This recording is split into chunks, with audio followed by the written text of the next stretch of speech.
monarquistas, porque eles não recebiam mais provisões, não recebiam munição, raramente recebiam roupas, ou seja, a parte de logística estava muito comprometida. Os soldados passavam fome, não tinham munição, às vezes recebiam munição errada, tinham que lutar com pedras, como disse Duque de Caxias. Então, os militares começaram a acreditar que os seus piores inimigos não eram os paraguaios. Os piores inimigos do exército brasileiro eram os monarquistas e Dom Pedro II, perdão.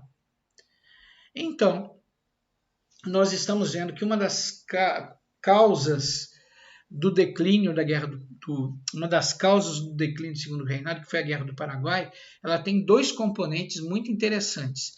Primeiro, ela destrói a economia brasileira e depois ela mina o apoio dos militares ao imperador.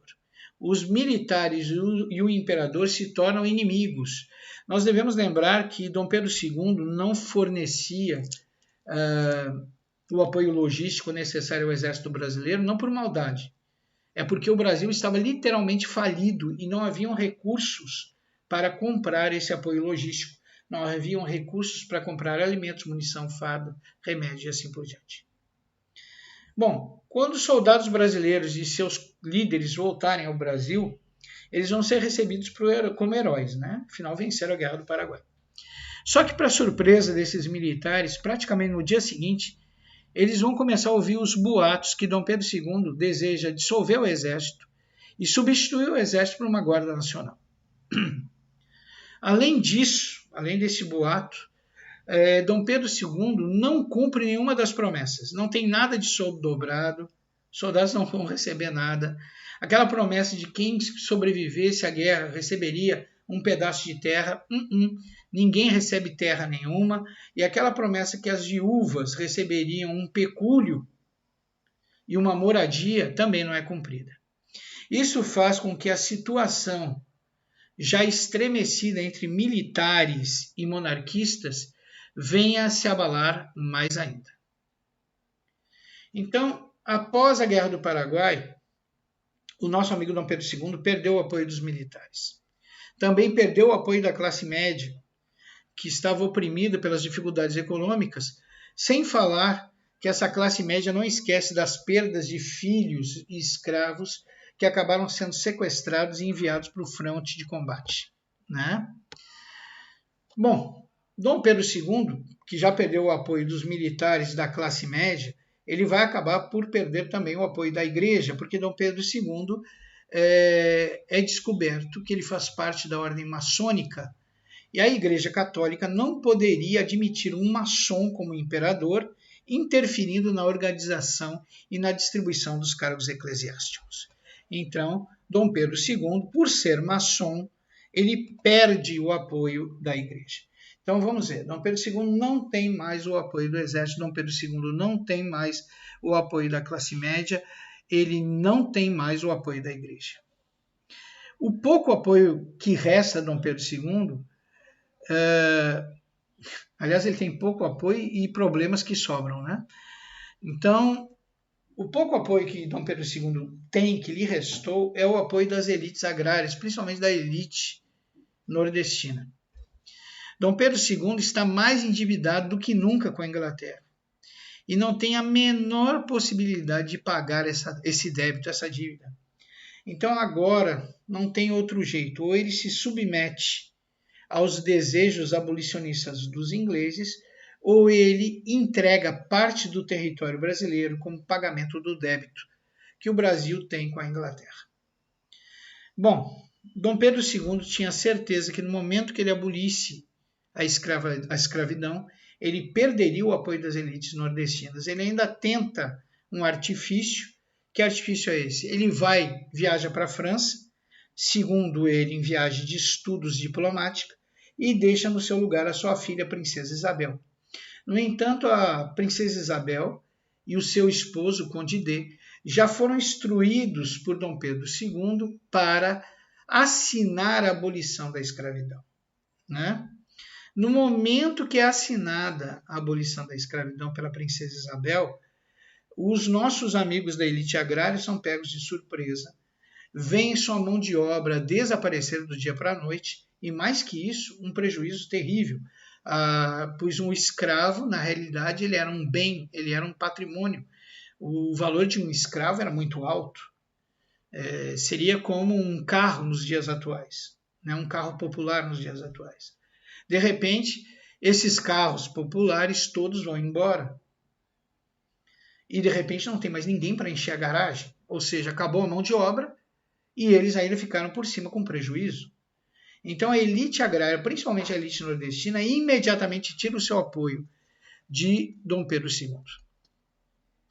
Então, após a abolição, Dom Pedro II vai perder o apoio completo da elite agrária, principalmente da elite nordestina. Sem apoio e com muitos inimigos poderosos, a elite cafeeira do sudeste do Brasil vê a oportunidade de tomar o poder, depondo Dom Pedro II e criando uma república.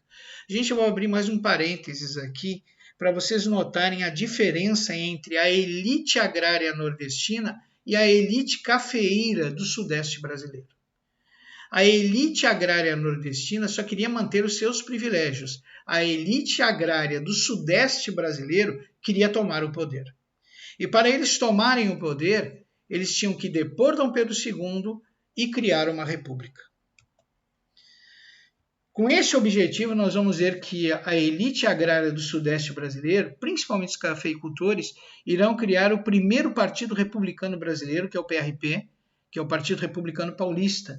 Irão criar diversos clubes republicanos pelo Brasil todo para difundir a ideia no Brasil, para difundir a ideia do Brasil se tornar uma república.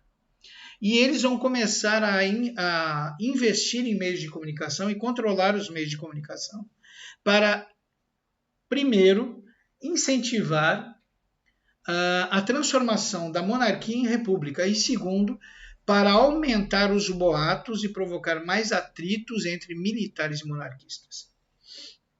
O tempo passou, os boatos aumentaram, as dificuldades também, e, um certo dia, o Marechal Deodoro da Fonseca, cansado de tantos boatos, cansado de se sentir ameaçado pelos monarquistas, sem contar nada para ninguém, vai recrutar 100 cavalariços, vai mandar os 100 cavalariços vestirem seus uniformes de gala. Observa, ninguém sabe para quê. Os cavalariços acreditavam que iam participar de um desfile. Vai cavalgar à frente desses 100 cavalariços, vai chegar em frente ao palácio do governo, sede e moradia de Dom Pedro II, e vai proclamar a república sem que ninguém soubesse do fato. A república é proclamada, os soldados voltam para o quartel, o Marechal Deodoro da Fonseca volta para casa e o Brasil se transformou numa república sem que boa parte do povo brasileiro soubesse o que é república ou participasse do fato. Então essa vai ser uma das grandes características da República Brasileira, a não participação do povo no processo de formação e controle da República. O povo foi colocado alheio ao processo. Aliás, todos praticamente foram colocados alheio ao processo. Poucos sabiam o que é uma república e os direitos e deveres inerentes a um processo republicano. Aliás, até os dias de hoje, se nós formos pesquisar, poucos sabem o que é uma república, poucos entendem o que é uma constituição, a sua abrangência, a sua necessidade. Poucos compreendem o processo. Imagina naquela época. Dom Pedro II, depois que o nosso amigo Marechal Deodoro da Fonseca proclamou a república, temendo represálias, afinal não tem apoio de mais ninguém, ele pega a sua família e vai, fugido, se autoexila na França. E assim chega ao fim o segundo reinado, se instituindo uma república no Brasil que poucos sabiam o que era, para que servia e a quem servia. E principalmente uma república sempre alheia às necessidades e ao conhecimento da população. Gente, eu espero que vocês tenham gostado da aula. Aqui nós temos uma gravura no ato da proclamação da República pelo Marechal Deodoro.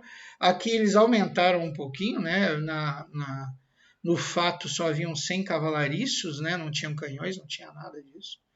Mas a capacidade criativa do nosso povo é muito grande, né?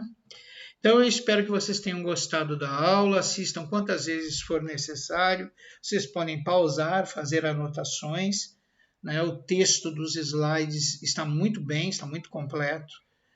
E eu continuo pedindo que Deus abençoe vocês e as vossas famílias, sempre me colocando à disposição de todos para dirimir dúvidas que vocês possam enviar pelo e-mail da plataforma. Muito obrigado, desejo um bom dia, uma boa noite, uma boa tarde a todos e que todos fiquem bem e que possamos nos ver em breve. Até lá!